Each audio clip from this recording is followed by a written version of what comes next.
नमस्कार, मैं हूं राजेश पांडे। आप देख रहे हैं श्री नारद मीडिया। नारद मीडिया की टीम इस समय सिवान जिले के गुठनी प्रखंड के अंतर्गत ये तरका गांव में है। हमारे साथ लब्ध ख्याति प्राप्त कथावाचक राजन जी महाराज हैं। ये आपका पैतृक आवास है और आपके ठीक दाहिनी ओर इस पंचायत के मुखिया ललन राय जी हैं। सबसे पहले गुरुजी, ये जो अपनी कथा है रुद्र महायज्ञ है, ये रुद्र महायज्ञ का प्रारंभ कैसे और कब हो रहा है? जी प्रणाम आपको और आपके सभी श्रोताओं को मेरा प्रणाम।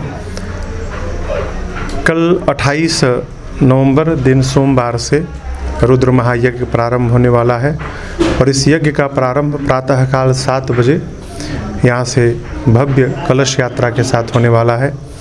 2100 कलशें माताएं, बहनें, भैया लोग लेकर हम लोग सभी लोग यहाँ से निकलेंगे और गुठनी होते हुए माँ सरजू जी के तट दरौली घाट पर जाएंगे। वहाँ से जल भर के कलश में वापस यहाँ आएंगे गांव पर और मंडप प्रवेश और कल से यज्ञ प्रारंभ हो जाएगा। ये जो विधिवत जो यज्ञ का जो प्रारंभ है वो 29 से, जैसा कि मैं जानता हूँ, मतलब 29 से प्रारंभ हो रहा है। 29 नवंबर नहीं, यज्ञ कल से प्रारंभ हो रहा है। यज्ञ कल से, हाँ। 29 नवंबर से इस रुद्र महायज्ञ में 9 दिवसीय श्री राम कथा का आयोजन है, जिसको गाने के लिए, राम कथा गाने के लिए मेरे पूज्य महाराज श्री पूज्य श्री प्रेम भूषण जी महाराज आ रहे हैं। तो वो राम कथा 29 नवंबर से प्रारंभ होकर 7 दिसंबर तक चलेगी और यज्ञ कल 28 नवंबर से प्रारंभ होकर 8 दिसंबर तक चलेगा। जी 8 दिसंबर को यहाँ महाप्रसाद का आयोजन। हाँ, दोपहर में 12 बजे तक अनुमान है कि यज्ञ पूर्ण होगा और उसके उपरांत महाप्रसाद विशाल भंडारा है। इस कथा के बीच में और कोई मुख्य जो आयोजन है? इस पूरे आयोजन के केंद्र में है, ये मेरे पूज्य पिताजी की तीसरी पुण्यतिथि है। उसी के अवसर पर इस पूरे आयोजन की नींव रखी गई है। 4 दिसंबर को मोक्षदा एकादशी है, जिस दिन मेरे पूज्य पिताजी का प्रयाण हुआ था। संयोग से इसी 9 दिन में वो तिथि भी पड़ गई है मोक्षदा एकादशी की 4 दिसंबर को, और तिथि के साथ दिन भी रविवार का पड़ गया है। तो 4 दिसंबर को यज्ञशाला और बाबूजी द्वारा निर्मित भगवान शंकर के मंदिर के ठीक मध्य में पूज्य बाबूजी के मंदिर का निर्माण किया गया है, जिसमें उनकी प्रतिमा बैठी है। तो उस मूर्ति का, उस प्रतिमा का अनावरण है 4 दिसंबर को दिन में 1 बजे से। जैसा कि आप सभी जानते हैं, राजन जी महाराज एक विश्व प्रसिद्ध राम कथा वाचक हैं और आपके गांव में इस तरह का कार्यक्रम हो रहा है। पहले भी होता था, लेकिन ये 2 साल कोरोना की वजह से इसमें कुछ व्यवधान आया। गुरुजी, सबसे बढ़ के अपना सिवान जिला जो है ये 50 साल 3 दिसंबर को पूरा कर रहा है। ये 3 दिसंबर 1972 को जिला बना था, ये 50 वर्ष। ये बहुत बड़ी बात है कि सिवान के सुदूर पश्चिमी छोर से ये पूरी जगह राम कथा का ये जो उमंग है, जो छटा है, वो सिवान को बहुत ऊपर तक लेके जाएगी। स्वर्णाक्षरों में ये लिखा जाएगा कि जब 50 वर्ष पूरे हुए तो गुठनी के तड़का में एक बहुत बड़ा यज्ञ हुआ। कैसी अनुभूति आप इसको लेते हैं? देखिए, ये सब हरि कृपा, इसको मानिए। नर सोचे नहीं होता है, हरि सोचे तत्काल, बलि चाहत बैकुंठ को प्रभु पठे पाताल। जब इस कथा की, इस कार्यक्रम की रचना बनी तो उस समय मन में ये, मस्तिष्क में कहीं भी नहीं था कि 3 दिसंबर को सिवान जनपद का 50 वर्ष पूर्ण हो रहा है गठन का। अब ये संयोग कहिए, सुयोग कहिए, हरि कृपा कहिए, हरि रचना कहिए कि इसी के मध्य में 3 दिसंबर को सिवान जनपद का 50 वर्ष भी पूर्ण हो रहा है। तो ये अद्भुत संयोग है। और आपको एक मैं नवीन बात बताऊं, अपने कथा जीवन के 27 वर्षों की यात्रा में भी पूज्य महाराज श्री की ये पहली राम कथा सिवान जनपद में होने जा रही है। तो आप ये भी कह सकते हैं कि सिवान जनपद के गठन के स्वर्ण जयंती के अवसर पर पूज्य महाराज श्री यहाँ राम कथा गा रहे हैं, इसमें कोई अतिशयोक्ति नहीं होगी। और जैसा आप सब जानते हैं, आप सबके सहयोग से जनपद के स्वर्ण जयंती पर ही अगले वर्ष मई में 2 मई से सिवान जनपद के गांधी मैदान में राम कथा है, जिसको गाने का सौभाग्य मुझे प्राप्त हो रहा है। तो ये सब हरि कृपा है, ठाकुर जी की रचना है और एक से एक कड़ी जुड़ती गई और ये विशाल दिव्य भव्य स्वरूप हमारे आपके सामने उपस्थित है। और कुछ यहाँ विशेष जो बाहर से अतिथि आ रहे हैं या जो बड़े बड़े अधिकारी आ रहे हैं, इनमें कुछ सूची आप बताएं, कुछ ऐसे नाम जो हैं। देखिए ऐसे अब आज ही अभी यज्ञ प्रारंभ नहीं होगा, आज ही 2 लोग मध्य प्रदेश से आ गए हैं। मध्य प्रदेश में शहडोल जिला है, शहडोल से भी 40 किलोमीटर दूर माँ भटिया स्थान है, वहाँ माँ का बड़ा भव्य मंदिर है, वहाँ से 2 लोग सम्मिलित होने आ गए हैं। तो इस आने वाले 11 दिनों में तो समझिए पूरे देश से ही नहीं बल्कि कुछ विदेश से भी भक्त श्रोता बंधु आने वाले हैं। नेपाल है, दुबई है, लंदन है, मॉरिशस है, वहाँ से कुछ लोग आने वाले हैं, अमेरिका से कुछ लोग आने वाले हैं। आसपास के अब सिवान जनपद के आदरणीय जो जिलाधिकारी महोदय हैं, चाहे एसपी साहब हैं, उन्होंने आश्वासन दिया वो आएंगे। अभी मेरी थोड़ी देर पहले सिवान जनपद के एसडीएम साहब जो बैठा जी हैं, आदरणीय बैठा जी, उनसे बात हो रही थी। वो कहे महाराष्ट्र में प्रयास करता हूँ 29 तारीख को, परसों जिस दिन यज्ञ प्रारंभ होगा उस दिन वो रहेंगे। घर तो यह स्थान मेरा बिहार में है, लेकिन जितना बिहार से संबंध है उतना ही उत्तर प्रदेश से भी संबंध है। मैं स्वयं गया था मिलने के लिए, बगल में जनपद है हमारा उत्तर प्रदेश का देवरिया, वहाँ के जिलाधिकारी महोदय ने कहा महाराष्ट्र हम अवश्य सुनने आएंगे। वहाँ के एसपी साहब ने भी कहा कि हम सुनने आएंगे। तो मूल बात है जिसका सौभाग्य होगा, जिसके भाग्य में होगा, जिस पर रघुनाथ जी की कृपा होगी और जिसके प्रारब्ध प्रबल होंगे वो इस आयोजन में आएगा। एक अंतिम बात, हम नारद मीडिया से आप क्या ये कहना चाहेंगे कि लोग इस कथा में। देखिए मेरी सबसे सविनय बड़ी विनम्रता पूर्वक मेरी प्रार्थना है सबसे, देखिए संसार में सबसे दुर्लभ है संत का दर्शन, दुर्लभ है भगवान का सत्संग मिलना, दुर्लभ है यज्ञ में उपस्थित होना। मैं आपको एक छोटी सी घटना सुनाऊं।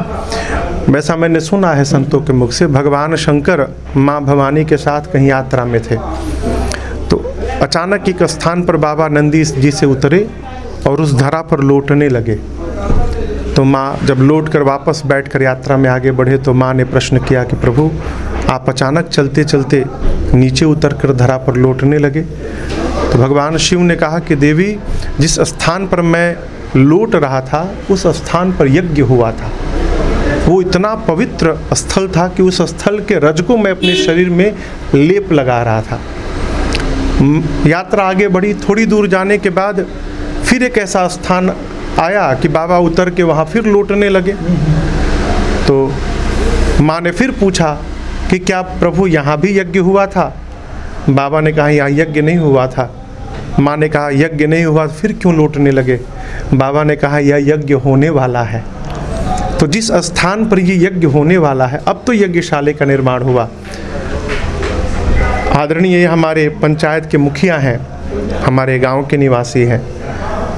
एक तरह से देखा जाए तो ये हमारे गार्जियन के रूप में है, वय में, अवस्था में, ज्ञान में, अनुभव में, सब प्रकार से मेरे से श्रेष्ठ हैं। हमारे क्षेत्र के मुखिया हैं। आदरणीय मुखिया जी ललन राय जी, हमारे पूज्य बाबूजी, पूरे गांव के सहयोग से। अब आपको एक और संयोग में दिखा रहा हूँ। 2011 से लेकर 2015 तक निरंतर 5 वर्ष उसी स्थान पर यज्ञ हुआ जहाँ पर यज्ञशाला का निर्माण हुआ है। 5 साल ना, फूस का यज्ञ मंडप बना के 2011 से लेकर 15 तक 5 वर्ष यज्ञ हुआ। सहस्त्रचंडी यज्ञ हुआ, रुद्र महायज्ञ हुआ, कई लक्ष्मी नारायण यज्ञ हुए, 5 वर्ष यज्ञ हुआ। अब आप गिनती करिए तो 2011 में जो यज्ञ प्रारंभ हुआ, ठीक 11 वर्ष बाद ये यज्ञ होने जा रहा है वहीं उसी स्थान पर। अब इसको आप क्या कहेंगे? एक दिन बैठे बैठे मैं सोचने लगा तो कई कड़ियाँ जुड़ रही हैं। इसका मतलब ये सब हरि इच्छा से हो रहा है। हम आप आदरणीय चाहे जो भी लोग हैं, हम लोग केवल निमित्त मात्र हैं, कठपुतली की तरह हैं। आदरणीय साक्षी हैं कि जब हम लोगों ने चर्चा की तो इस स्वरूप की कोई कल्पना मन मस्तिष्क में दूर तक भी नहीं थी। हाँ, कोई नक्शा नहीं था कि एक यज्ञशाला ऐसे ऐसे बन जाएगा, कोई इंजीनियर नहीं, कोई डिज़ाइन नहीं, ऐसे पाँव खड़ा कर देना है, 16 खंबे खड़े कर देने हैं, ऐसे ले जाकर मिला देना है। बनते बनते ये भव्य स्वरूप हो गया। आप लोग मिल गए, प्रचार प्रसार हुआ, कार्यक्रम विशाल स्वरूप प्राप्त कर लिया है। तो इतना पूर्ण विश्वास है कि जो ठाकुर जी इसको यहाँ तक पहुँचाए हैं वही ठाकुर जी इसको पूर्णता की ओर लेकर जाएंगे। और आपके माध्यम से, आपके चैनल के माध्यम से क्षेत्र में जितने लोग इसको सुन रहे हैं, सबसे मेरी प्रार्थना है, निवेदन है कि यहाँ आएंगे तो यज्ञ का दर्शन होगा, यहाँ आएंगे तो यज्ञ परिक्रमा करने का अवसर मिलेगा।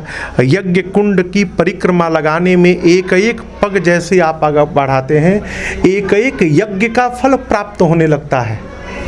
यज्ञ करना आगे छोड़िए, यज्ञ कुंड की, यज्ञशाले की परिक्रमा लगाने में जैसे जैसे आप कदम आगे बढ़ाते हैं, एक एक यज्ञ का पुण्य आपके जीवन में संचित होने लगता है।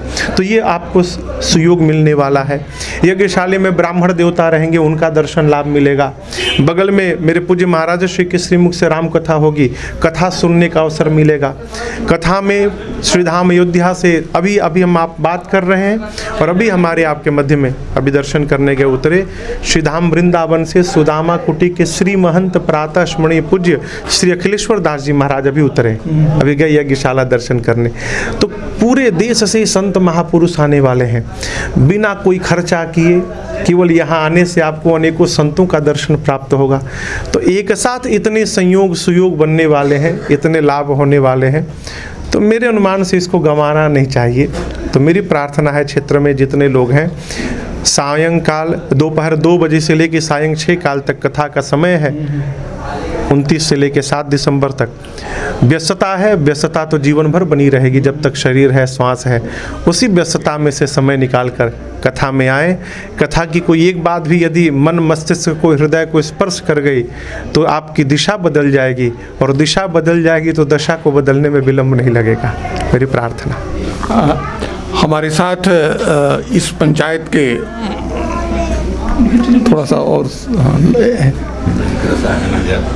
हमारे साथ इस पंचायत के मुखिया और जैसा कि गुरुजी ने बताया गार्जियन हैं। हम उनसे क्या यहाँ आपके पंचायत में, आपके गांव में, आप भी इसी गांव के रहने वाले हैं, इस तरह की कथा हो रही है, क्या कहेंगे?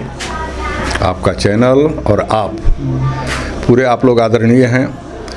कहना ये है कि जहां आप बैठे हुए हैं, उत्तर प्रदेश और बिहार की मिलीजुली संस्कृति यही मेल खाती है। एक तरफ आपको याद होगा, तो इनके सामने हम लोग को कहने में बहुत हिचकिचाहट होती है, लेकिन उधर अगर श्री राम का प्रादुर्भाव हुआ था तो यहाँ भी जगत जननी सीता, इनका ये भी आविर्भूत हुई थी। और यही समन्वय की धरती है। इस धरती का अहोभाग्य है कि इस धरती पर ऐसे महान का यहाँ अवतरण तो नहीं कर सकते हम, लेकिन अवतरण ही होगा आने वाले समय में। तो ऐसे लोग जिस धरती पर आ गए, निश्चित है कि इस धरती का परम सौभाग्य है। ये धरती भाग्यशाली है। सारी चर्चा इन्होंने कर दिया है। एक छोटा सा गांव, सिवान जिला का सबसे छोटा सा गांव है, लेकिन इतनी तन्मयता, और इस जगह पर ऐसे दिव्य पुरुष का यहाँ जन्म लेना, समझिए कि ये धरती अपने आप में फलीभूत होने जा रही है। और हाँ, ठीक है। क्या कहेंगे यहाँ की व्यवस्था पर? यहाँ की व्यवस्था हर बार हम लोगों ने देखा है, जितने छोटे से लेकर के बड़े बड़े तक जितने लोग यहाँ आते हैं, सबका इतना आदर किया जाता है यहाँ कि कहीं कोई व्यवस्था में छिन्न भिन्न होने की कोई संभावना ही नहीं रहती। और जो यहाँ आते हैं सारे लोग सुव्यवस्थित ढंग से, सब लोग सहयोग की भावना से यहाँ करके अपना समय गंवाते हैं, और जो यहाँ मिलने वाला है उस फल को लेकर के अपने अपने घर को जाते हैं।